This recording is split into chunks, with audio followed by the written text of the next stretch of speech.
want to talk about guns.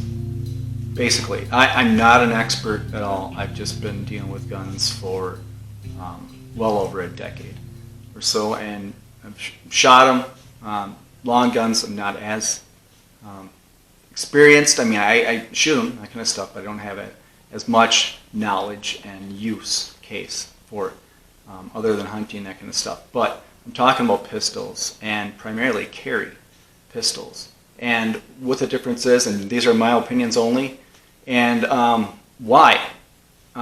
Think about this.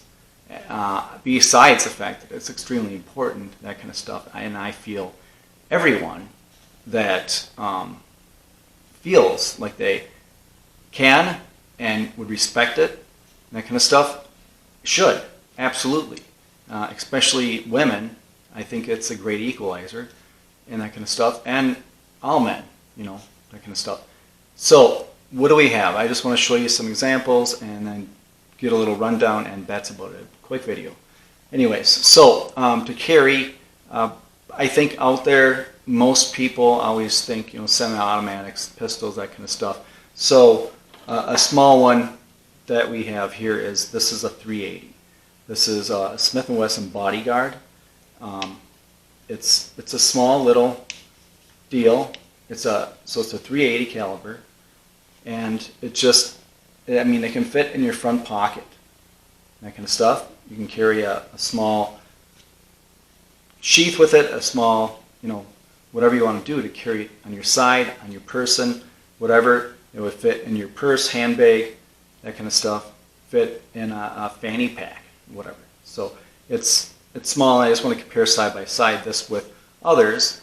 But I want to talk about this because when my wife was talking about what kind of carry pistol and weapon she should use, I asked many dealers, and we went to gun shows. We've been to gun shows. We still continue. It hasn't been for a while, and really versed with this kind of stuff and talking to them. And the comment I always got back was, there's nothing wrong with any of them for the most part. And then they had their preferences, this and that, and what they like versus others. This brand, this was a Smith & Wesson. This brand versus another brand, la da da da. But all in all, end case was, I had a lot of questions of gentlemen asking me, well, where's she carrying it? And I would say, well, it'd be in her purse here, and then she would carry on her person. And he said, well, to carry on your person, I would suggest, a 380 or a 9mm. That's a little larger, that kind of stuff, or something comparable to this brand. And he said, but if you want to carry your purse or something where you're not concerned with the bulk, that kind of stuff, he said, if you use a revolver, you pull the trigger, the bullet's coming out if it was loaded. He said with automatics, semi-automatics, not automatics, semi-automatics, you can get, he said, their person, he said, their opinion is, there's limp wrist is what it's called. He said guys get it, and a lot of ladies get it, especially under stress, pressure, in that kind of situations. And when you get that, it's going to jam. You'll get jammed from a semi-automatic.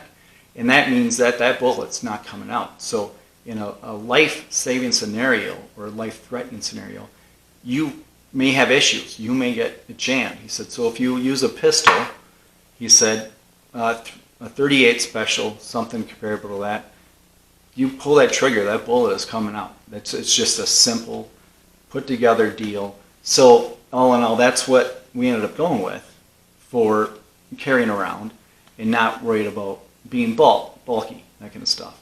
And yes, the weight's more, it's heavier, and the size of it's larger, but this is a 38 special. So what we went with here, if you can see on the back side, that is the hammer. They call it a shrouded hammer, so it doesn't stick out.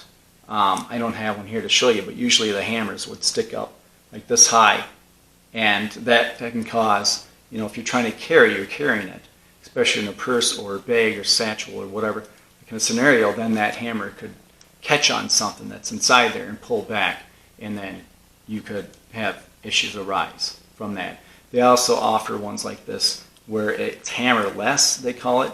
So the mechanism's all inside this area here. Let me go to the other side. It's inside this area here. So all this is just flat, and there's nothing that shows through for the most part. You don't see anything. It's usually they're not rounded, curved like this when they are hammerless, but you just can't get to the hammer. And that also is one of those cases where if you're worried about catching on something, that would be a way to go too. But this is a shrouder, a shrouded hammer. So this just pulls back.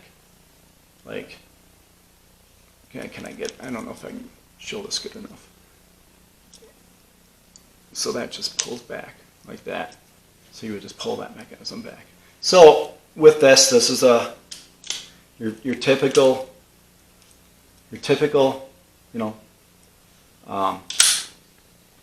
pistol, revolver style. And like I said, the reason we went with this is because you pull that trigger, the bullet's coming out. Versus a semi-automatic, yes, you pull the trigger, the bullet's coming out most of the time. But there is more of a probability, or possibility I should say, that it may not. Yes, that is slight, and those numbers are lower, but if you're talking revolver versus semi-automatic, these are the sizes, comparable. Can I do a better side-by-side here? This bullet's coming out, no matter what. So that's why we went with that. And then for carrying on your person, then something like this, for the most part. People also carry .22 caliber, and that maybe do the trick that they're looking for also. And I'm going to go over this quick, like I said, and also I'm going to go. There's a 9 millimeter. This is Glock 43X. All right, it's not standard size, a full size by any means. It's a smaller body for carrying that kind of stuff. And then there's the XDS, so Springfield Armory XDS. This is a 45 here.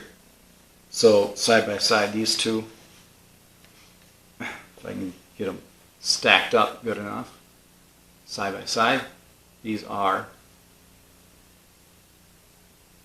pretty similar in size. Can I get this? I'm just trying to do the best visual here for the camera. These are side by side. I stack it. And they do make smaller 9 millimeters than this Glock 43X that I showed you. That's them stacked side by side. So they're pretty similar to the same size. And they make 9 millimeters, ones that are a little smaller, and I don't think they get much smaller than these here that I showed you. The XDS is for small and for a carry size that Springfield Armory offers. There's also, like I said, 22 rounds, where with 22 you have so many more options. You can get 22 different sizes, and ones that hold a couple rounds in it, that kind of deal. This Bodyguard holds, it's been a while since I did the count, but I believe this holds 9 in it. The Smith & Wesson 380 Bodyguard. Let's see, no, I was wrong. 6, I guess, it would hold, including the one in the chamber. So these revolvers, that was a 5-shooter, like you see, obviously. So why am I saying this? I'm just saying this to get people out there to know you can, especially if you're in a state that allows you to carry, some are concealed carry, some are just carry permits, and then states that allow constitutional carry. I suggest highly to look into this, get some practice, go to, shooting ranges, that kind of stuff, talk to people, go to gun shops, talk to people at gun shops, talk to neighbors that, shoot, go to gun shows even, and just get out there and just start looking around and seeing what's out there, feeling stuff, what feels comfortable. Like with this Glock, I myself have never been a Glock person, ever. I've tried it over the years, like I said, over a decade. I've tried it and they just didn't feel right. Until one time I was talking to one of the dealers and he's like, you got to try this 43X, and I'm like, I'm not a Glock. I've tried them all, and they don't feel right. He's like, try this. He's like, they redid the way it feels on it and the handle, and I felt it. I'm like, oh, this feels good. All right, so then I bought one. That's what I bought. So I've been a Springfield Armory kind of guy, Smith & Wesson, whatever, but primarily Springfield Armory. But anyways, that's neither here nor there. I'm just saying this to get out there and just do some digging, do some searching, see what's out there, get comfortable with it, get knowledgeable about it, practice, that kind of stuff. And, when you get good enough, if you have children or nieces and nephews, that kind of stuff, get them interested in it too, if their parents are okay with it, and get them out shooting, get them knowing how to respect it and use it. It's a tool for what it is, made for. But anyways, thanks for watching. If you like this, hit the like, share, subscribe, and as always, stay vigilant, protect yourself, protect your family, your health, and protect your wealth.